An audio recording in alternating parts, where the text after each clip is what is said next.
반갑습니다. 오늘은 약간 번외편으로 짧게 영상을 좀 찍어보도록 하겠습니다. 일단은 53강 제목은 손절에 대한 고찰입니다. 근데 뭐 이름은 되게 좀 뭐라 그래야 되죠? 되게 있어 보이게 고찰이라는 단어를 쓰긴 했는데 사실은 굳이 그 깊은 생각이라기보다는 그래도 조금 생각해 볼 부분이 좀 깊게 생각해 볼 부분이 약간 있는 것 같아서 이렇게 제목을 달았고요. 그리고 제가 밑에다가 글을 적어놨죠. 손절은 손실을 확정하는 절단이 아니라 앞으로 확정될 손실을 절단하는 것이다 라고 제가 적어놨는데 짧게 끝낼 거니까 바로 들어가죠. 손절매에 대해서 인터넷에서 한번 찾아봅시다. 네이버에서 손절매라고 검색을 해봤거든요. 여기 보시면 시사상식 사전 손절매가 나오죠. 뭐라고 합니까? 주가가 떨어질 때 손해를 보더라도 판다. 그러니까 주가가 떨어집니다. 지금 현재 주가가 이렇게 떨어지고 있어요. 떨어질 때 손해를 보더라도 파는데 저는 여기보다 요 뒷부분 여기에 조금 의미를 부여합니다. 뭐냐? 추가 하락에 따른 손실을 피하는 기법이라고 했습니다. 추가 하락에 따른 손실을 피하는 기법이다. 이게 무슨 말일까요? 자, 주가가 이렇게 떨어지는데, 주가가 떨어져요. 근데 내가 여기서 손해를 보면서 끊는 행위, 요렇게만 생각을 하면 이미 이만큼 손해를 봤기 때문에 끊든 안 끊든 내 손실은 확정이 돼버렸습니다. 그죠? 내가 여기서 팔든 아니면은 놔두든 간에 어차피 이만큼 떨어지면서 나는 돈을 잃었어요. 근데 그냥 이렇게 그래서 내가 돈을 잃은 상태에서 이렇게 자르면 그러면 요 앞에 것까지만 해당이 되겠죠. 근데 분명히 손절매에서는 뭐라고 얘기를 하냐면 추가 하락에 따른 손실을 피하는 기법이다. 무슨 말이다? 분석을 통해서 앞으로도 떨어질 가능성이 높을 때 내가 앞으로 발생할 지금도 손실이 발생했지만 앞으로 더 발생할 손실을 피한다. 이 뜻이거든요. 저는 이게 손절의 어떤 손절매라는 어떤 그 단어를 관통하는 그런 의미라고 보거든요. 다시 봅시다. 손절은 손실을 확정하는 절단. 예를 들어서 이렇게 가격이 하락을 했어요. 근데 내가 여기서 샀는데 지금 가격이 이만큼 떨어졌다는 거죠. 그러면 내가 이걸 매도를 하든 매도를 안 하든 이미 손실이 났다고 보는 게 합리적인 겁니다. 왜 그렇습니까? 현재 가격이 여기 있기 때문입니다. 보통 이런 얘기 많이 하죠. 팔기 전까지는 손해본 게 아니다. 그거는 말도 안 되는 얘기예요. 팔기 전까지 손해보는 게 아니면 그럼 안 팔았기 때문에 내가 지금 예를 들어서 내가 1000만원 갖고 주식을 샀는데 지금 하락을 해서 800만원이 됐어요. 그죠? 800만원이 됐는데 내가 아직 안 팔았기 때문에 나는 200만원 손해본 게 아닙니까? 말도 안 되는 소리죠. 200만원 손해를 본 겁니다. 이 기준에서는 이미 손실을 본 거예요. 근데 손절매라는 건 뭐냐면 더 안 좋아질 거를 예측을 하고 여기서 끊는다는 얘기거든요. 그러면은 이제까지 내가 200만원 잃은 게 중요한 게 아니라 앞으로 얼만큼 더 잃을 건가 이거에 집중을 해야 된다는 겁니다.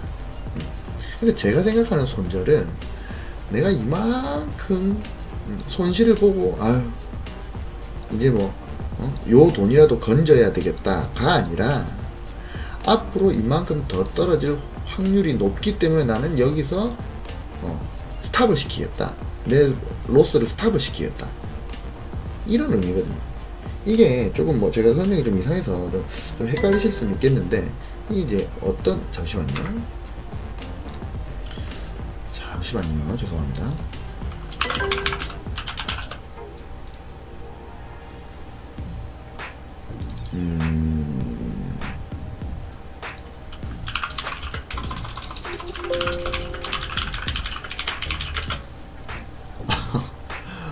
우리 와이프가 안방에서 카톡을 보내가지고 네, 방송한다고. 제가 방송하는 걸 지금 모르는가 봐요. 여튼 그래서 어디까지 얘기했죠? 여하튼 간에 뭐 그래서 보통 여러분들이 생각하시기에 내가 여기서 구매를 했는데 요렇게 하락을 해서 지금 여기란 말이에요. 그럼 여기서 자르는 걸 손절이라고 생각을 하시는데 이건 손절이 아닙니다. 이건 그냥 손실 확정일 뿐이에요. 진짜 손절매라는 거, 손절이라는 거는 이런 형태의 매도가 아니라는 겁니다.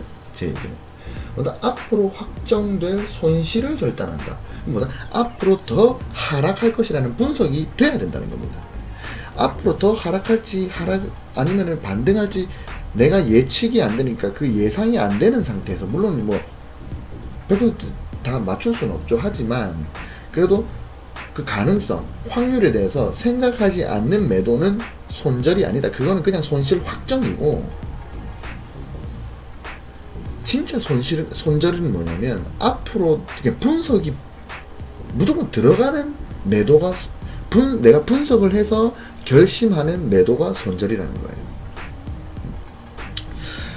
그 어떤 분께서 이제 제가 이제 손절에 대해서 이렇게 영상을 올렸는데 이제 그분께서 이제 이런 식으로 이제 그 댓글을 다셨어요. 제가 이제 손실 최소화가 답이다라고 얘기를 드렸는데 손실 최소화가 중요하지만 이제 손절에는 아주 뭐라고 적으셨더라? 큰 용기와 결단이 필요하다. 이렇게 이제 적으셨는데 이제 그분의 손절과 제가 생각하는 손절이 다른 거죠. 그분은 이만큼 손실을 보고 나서 여기서 내가 이걸 팔 것인가 말 것인가 아주 큰 결단과 용기가 필요하다 이걸 말씀하시는 건데 제가 생각하는 건 이 자리에서 끊는 건 손절이 아니라는 거예요. 그럼 제가 생각하는 손절이 어떤 거냐? 예를 들어서 제가 매수를 하면 그 매수의 기준이 있을 거 아니에요. 내가 매수를 하는 이유, 그죠? 내가 이걸 매수를 하는 이유가 있을 거 아닙니까? 그럼 그 매수를 하는 이유가 그 기준이 없어질 때 손절을 하는 거거든요. 제가 생각하는 손절은 그래요. 보시면 예를 들어서 채널이 이렇게 상승 채널이 있다고 칩시다. 기존에 이렇게 하락을 해서 상승에 성공을 하고 조정을 이렇게 받아서 이렇게 반등을 했어요. 지금 이 자리입니다. 이렇게 양봉이 이렇게 섰습니다. 이 제가 좋아하는 자리거든요. 그러면 제가 이렇게 양봉이 섰으면 이렇게 연결을 하면 뭐 이렇게 갔다고 칩시다. 지금 여기서 저점 찍고 돌렸고 그 다음에 전고가 돌파가 됐고 그래서 상승 추세로 바뀌었고 그래서 제가 채널을 이렇게 껐단 말이에요. 채널을 껐는데 이 하변에 이게 상승 채널의 이 하단부 보시죠. 이 하단부 이번에 반등을 했기 때문에 제가 이 하단부를 끄었습니다. 그죠? 그에 따른 채널도 만들었고 여기서 양봉이 떴으면 그래서 내가 여기서 매수를 한다면 그러면은 내가 여기서 이만큼 물려서 여기서 파는 게 손절이 아니고요. 여기서 내가 진입을 한 기준이 있을 거 아니에요. 내가 여기서 산 기준, 이유. 그 산 이유가 뭡니까? 여기서 반등이 나왔는데 최저점과 연결을 하니 추세선이 만들어졌다 이거야. 그럼 내 매수의 기준은 이 추세선이에요. 이 추세선이 지금 정확한 추세선인지 아닌지는 몰라요. 왜 모릅니까? 여기서 만약에 이렇게 상승을 했다가 다시 이탈돼서 여기서 반등을 한다고 생각해 보세요. 그러면은 이 추세선이 잘못된 거고 추세선은 요렇게 꺼야 되죠. 그죠? 그럼 이거와 평행하게 뭐 이렇게 꺼야 됩니다. 평행하지 않나요? 잠시만요. 뭐 이렇게 이런 식으로 꺼야 되는 거예요. 추세선이 그럼 앞에 내가 앞에 내가 끄어놨던 이 녹색 채널은 틀린 채널이 되는 거예요, 결과론적으로. 만약에 이제 이렇게 올라가다 이게 이탈이 돼가지고 여기서 반등해서 올라간다면, 그죠? 그러면은 이 녹색 채널이 맞는 게 아니라 뭐다? 검은색 채널이 맞는 거예요, 결과론적으로. 하지만 요게 이탈되기 전까지는 모르죠. 어떤 채널이 맞는지 몰라요. 그래서 내가 만약에 여기서 반등을 해서 내가 여기서 진입을 이렇게 했다면, 그러면은 최소한 어디가 지켜져야 됩니까? 요 하단선이 지켜져야 된다는 거예요. 그죠? 이게 이탈이 돼버리면 일단 끊어야 된다는 겁니다. 내 매수의 기준은 뭐였습니까? 이 하단에 지지선이었거든요. 그게 내 매수의 기준이었어요. 그래서 이게 이탈되면 끊어야 되는 게 맞습니다. 그리고 차트를 한번 볼까요? 차트를 보면서 간단하게 설명드리겠습니다. 예를 들어서 코스피를 한번 봅시다.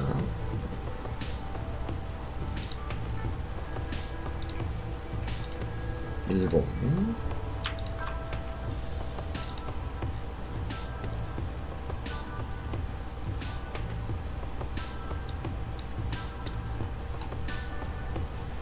예를 들어서 제가 얼마 전에 이제 분석을 했었죠. 분석을 했었는데 자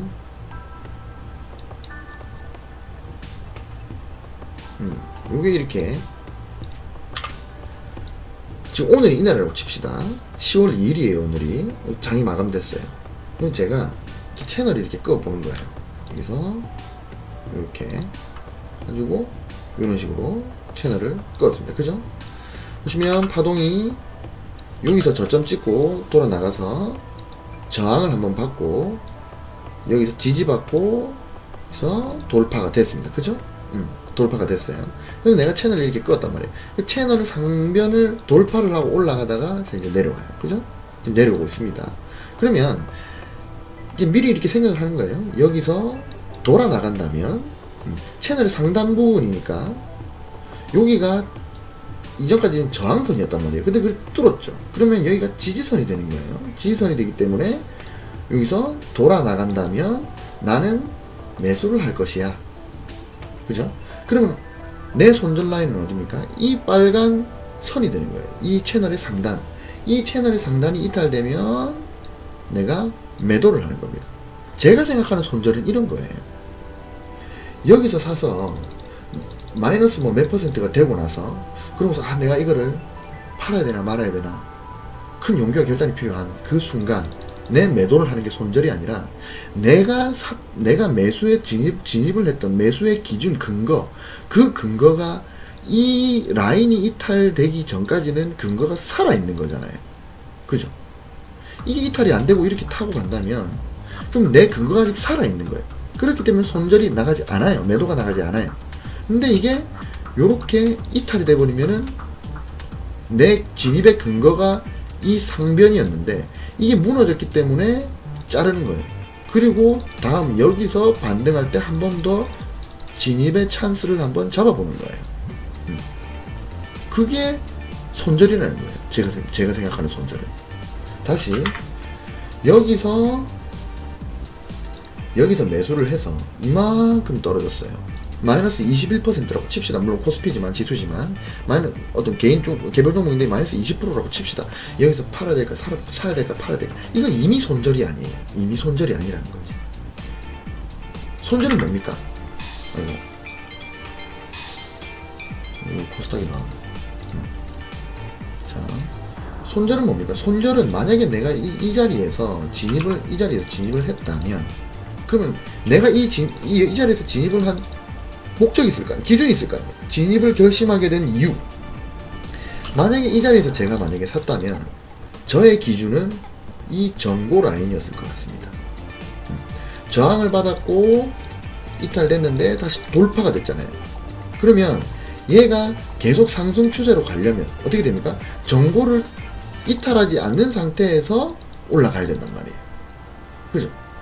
이런 거예요. 지금 이 자리에서 선 하나 꼽읍시다. 자, 이렇게 껐어요. 그래서 이게 돌파가 됐단 말이에요. 그래서 내가 여기 샀어요. 샀는데 내가 샀을 때 손절 라인은 어디가 됩니까? 요게 이탈되면 손절을 하는 거예요. 왜? 나는 전고 돌파 매매를 했기 때문에 이게 이탈돼버리면 돌파 매매가 아닌 거죠. 아니게 되는 거죠. 이 박스권 안에 들어와 버리니까, 수렴 안에 들어와 버리니까. 그죠? 그래서 내 손절 라인은 이 라인이 되는 거예요. 내가 여기서 사면. 이게 만약에 이탈되면 내가 자르는 거예요. 근데 이탈되지 않았기 때문에 홀딩을 했고 상승을 한 거죠. 그죠? 마찬가지로 이 자리에서 내가 매수를 했다면 요 라인이 손절 라인이 되는 거고, 그러니까 이미 진입과 동시에 손절 라인이 바로 생성이 될 수밖에 없다는 거예요. 내 매수의 기준이 있기 때문에. 근데 여기서 이탈이 돼서 여기서 자르는 거는 손절이 맞아요. 근데 이걸 이만큼 물려가지고 20% 물려가지고 여기서 팔아야 될까 말아야 될까 이거 고민하는, 이건 손절이 아니라는 겁니다. 이거는 애초에 기준이 없이 진입을 했기 때문에 이런 결과가 초래된다는 겁니다. 주식 그렇게 쉽지 않아요. 제가 요거를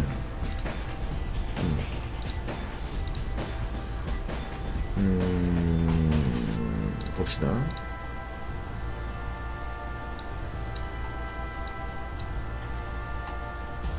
뭐야.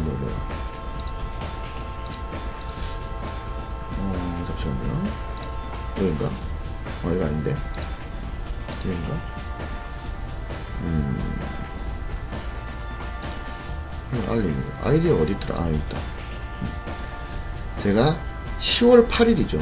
10월 8일에 코스피에 대해서 분석을 했어요. 10월 8일에 글을 올렸기 때문에 그 전날이 요날 새벽에 올렸기 때문에 새벽 12시, 10월 8일 12시 23분에 올렸기 때문에 10월 7일 장이 끝나고 나서 올린 거예요. 10월 7일. 자, 요렇게 되고 나서 제가 이제 올렸습니다.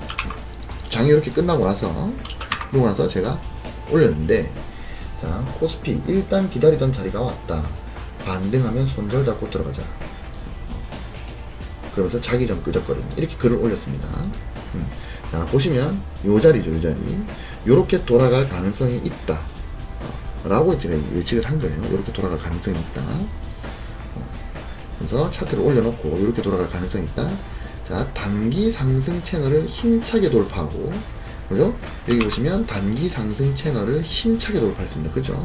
힘차게 돌파하고 상승을 지속하던 지수가 장기 하락 채널의 상단에 미치지 못하는, 자, 여기 장기 하락 채널의 상단이에요. 이렇게 채널이 이렇게 오고 있습니다. 여기에 상단에 미치지 못했죠. 그래서 페일링의 형태로, 페일링은 실패했다는 얘기입니다. 여기 닿지 못했다는 얘기예요. 그래서 페일링의 형태로 상승 각도를 그대로 반납했죠. 상승 각도를 그대로 반납하면서 단기 상승 채널의 상당 부분까지 왔습니다. 이 부분까지 왔다 이거예요.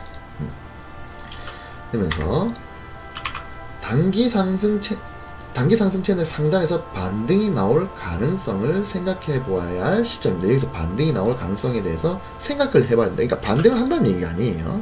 여기서 반등이 나올 가능성에 대해서 생각을 해야 된다는 겁니다. 왜냐면 이게 앞에는 저항 라인이었기 때문에, 그리고 돌파하고 나면 이제 지지 라인이 될 가능성이 있기 때문에 그런 겁니다.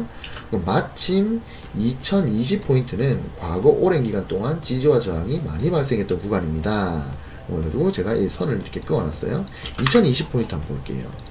2020포인트가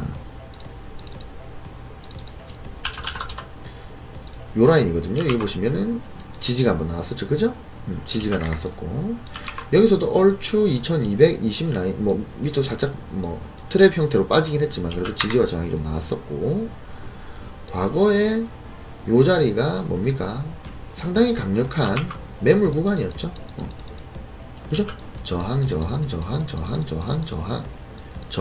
돌파, 지지, 그죠? 저항, 지지, 저항, 그죠? 지지와 저항이 엄청나게 많이 나왔던 2020 라인이란 말이에요. 그래서 지금 이 자리에서도 지금 단기 상승 채널의 상단 부분에 도달을 했고, 그리고 이 자리가 과거에 직전에서도 한번 반등이 나왔던, 지지와 저항이 나왔던 그 강력한 지지와 저항 라인이라는 거예요. 그 얘기를 제가 적은 겁니다. 그래서 만약 반등이 나온다면 진입을 기대할 만한 찬스가 생긴다. 그리고 여기에 대해서 이제 부연 설명을 드린 거예요. 이제 왜 상승을 보는가에 대해서 차트 말고 약간 그 어떤 시황의 개념으로 보는 거예요. 미국의 고용지표가 양호한 수준으로 발표되었다. 실업률은 3.5%로 1969년 12월 이후 50년 만에 최저치를 갱신했습니다. 그죠? 미국이 지금 고용지표가 엄청나게 9월 고용지표가 엄청 좋게 나왔거든요. 미국 공급관리자협회 지금 이제 ISM 지수 여러분 그 경제 신문이나 이런 거 보면 ISM 지수가 많이 나와요. 제조업 지수도 있고 서비스 지수도 있고 뭐 많습니다. 근데 이제 미국 그러니까 미국 공급관리자협회 그래서 이제 서비스업 모두 큰 폭으로 하락하는 바람에 가파른 둔화라는 말은 이제 전체적으로 시장이 안 좋아질 거다, 경제가 안 좋아질 거다 라고 예상되었는데 이 우려를 제한했다는 점에서 의미가 있다. 제가 이렇게 적은 거죠. 쭉쭉쭉쭉 해가지고 고용지표가 이렇게 나왔고, 그리고 그래서 이렇게 나왔기 때문에 연준에서 금리 인하를 기준금리를 인하할 가능성이 높다라고 저는 판단한다라고 적은 거예요.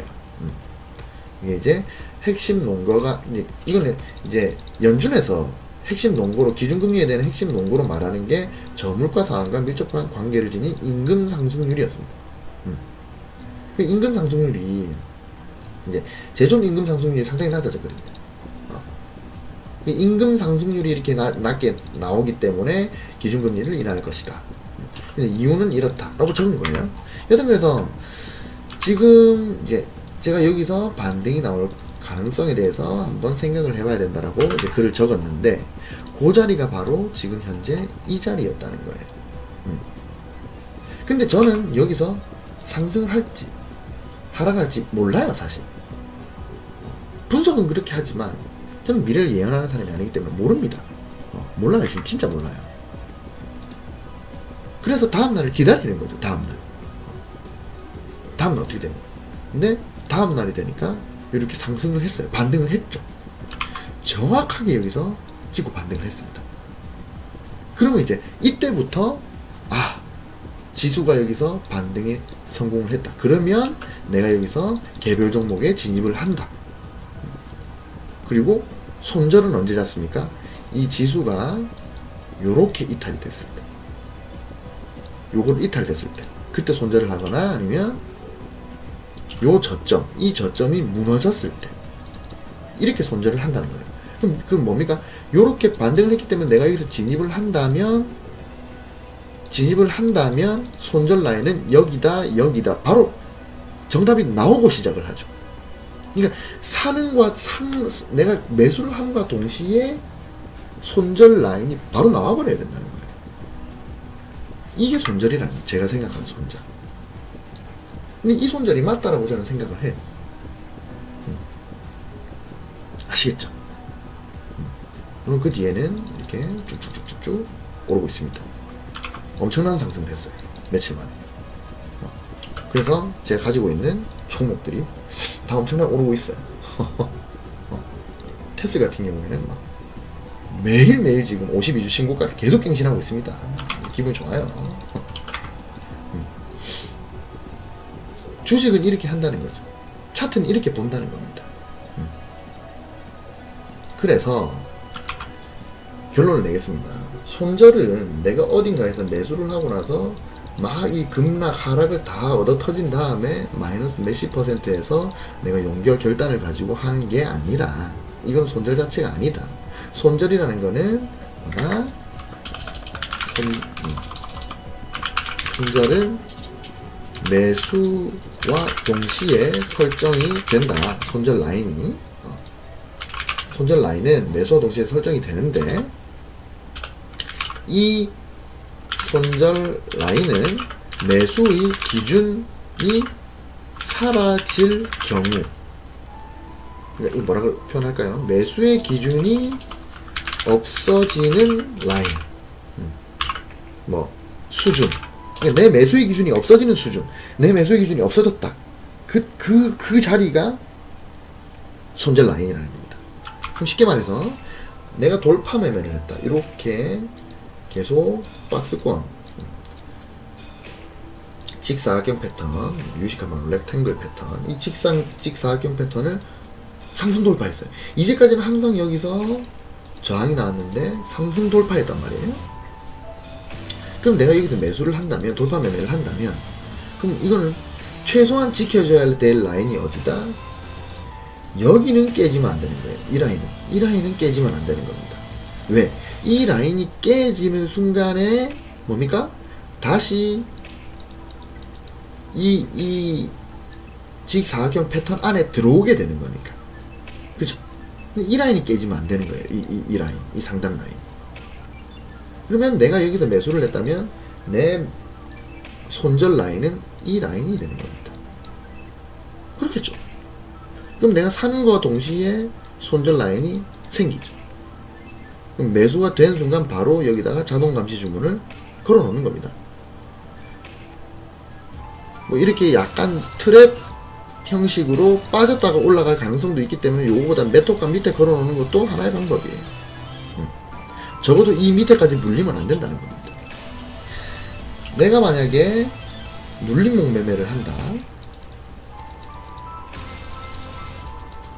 여기서 반등이 나왔어요. 그래서 내가 여기서 매수를 한다고 칩시다. 그러면 최소한 이탈되면 안 되는 라인이 어딥니까? 요 하단 라인. 그죠? 아니면 이 전저점 이탈. 전저점 이탈이면 뭡니까? 그럼 하락 파동이 연속이 돼버리죠. 그럼 내가 여기서 매수를 한다면 적어도 이 라인이나 이 라인 둘 중에 하나는 손절 라인으로 정해야 된다는 거죠. 요런 식으로 매수를 하게 되면 물릴 일이 없는 거죠. 물릴 일이 없어요. 진짜 안 물려요. 손절을 하니까요.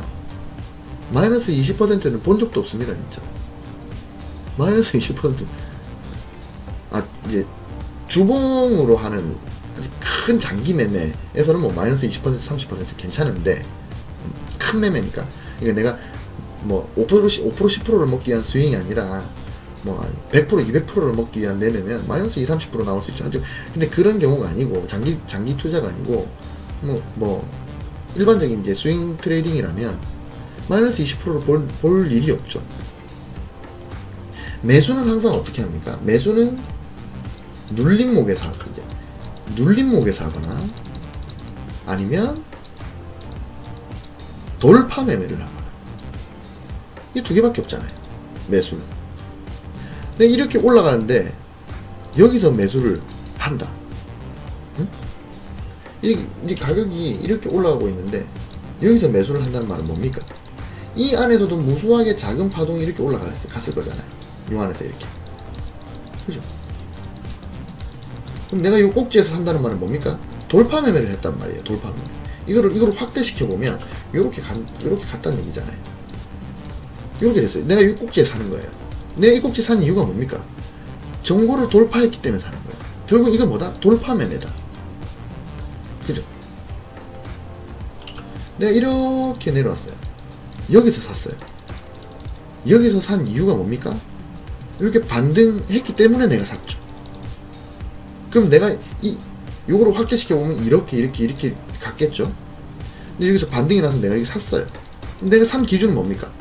이 하락파동에서 상승파동으로 돌아나갈 거라고 생각을 했기 때문에 사는 거예요. 그럼 상승파동으로 돌아나가는 최소한 지켜야 될 라인이 어디입니까? 요 저점이죠. 이 저점이 깨지면 하락파동이 연속인 거죠. 그래서 내가 여기 사면 여기 손절 라인이 되는 거예요. 그죠? 어디서 어떤 주식을 사든 어떤 코인을 사든지 간에 내가 산 이유가 돌파 아니면은 눌림목이란 말이에요. 거의 대부분.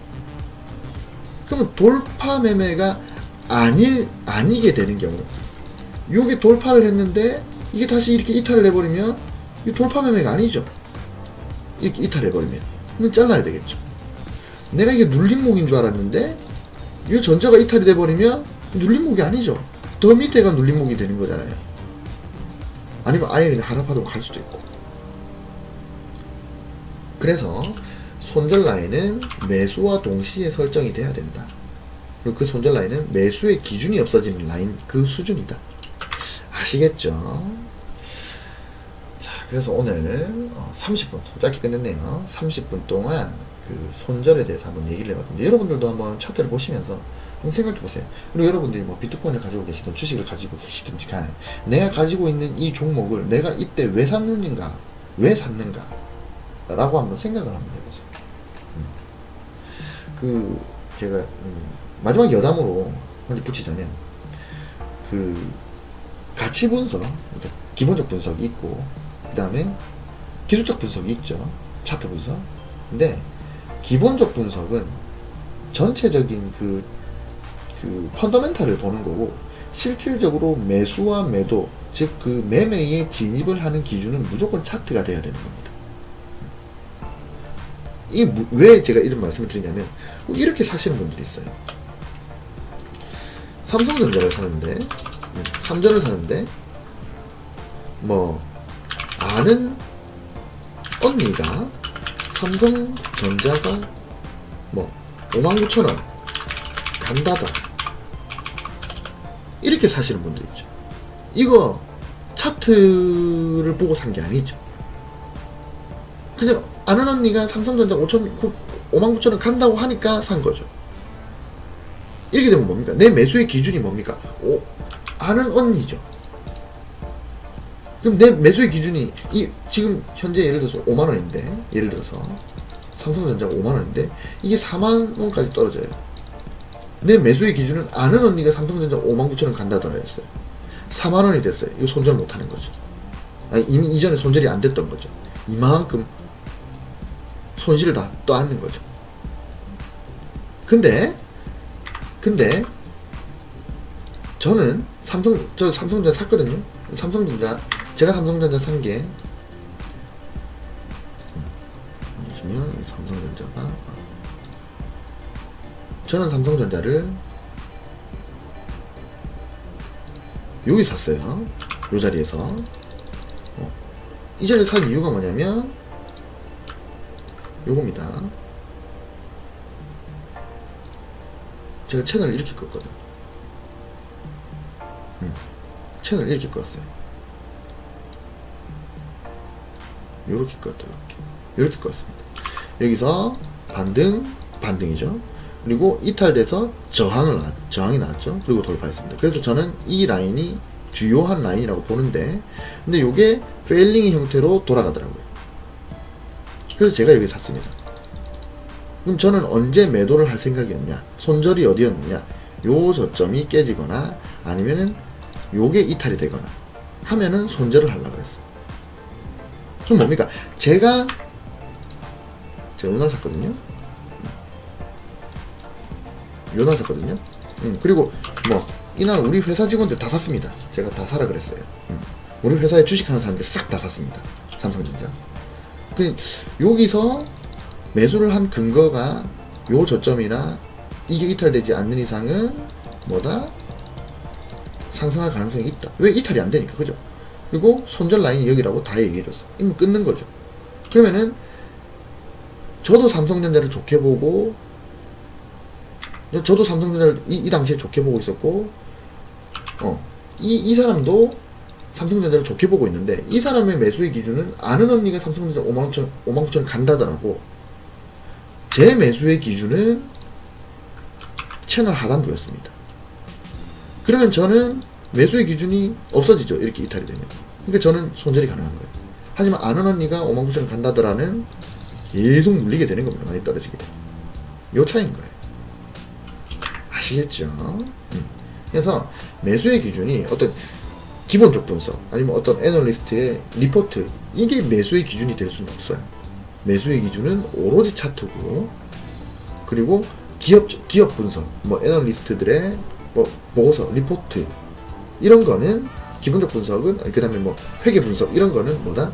전체적인 펀더멘탈을 확인을 해서 내가 이 자리에서 매수를 했을 경우에 상승의 동력, 사람들이 매수세가 붙을 수 있을 것인가, 그거를 보는 거지. 내가 삼성전자 리포트 나왔다고 오늘 바로 사고, 오리온 리포트 나왔다고 오늘 바로 사고, 이건 아니라는 거죠. 아시겠죠? 한번 생각해 보세요. 여러분들이 주식을 매수를 하는데 과연 나는 내 매수의 기준을 가지고 매수를 하는가? 아니면 그냥 얼마 간다고 생각을 해서 매수를 하는가? 생각해 보시면 여러분들이 왜 잃고 있는지, 왜 계속 주식을 하면 할수록 손실이 나는지 알게 됩니다. 아시겠죠? 자, 그래서 오늘 35분 동안 재미없는 손절에 대한 고찰이라는 이름으로 재미없는 강의를 들으시느라 고생 많으셨습니다. 잘 자, 안녕.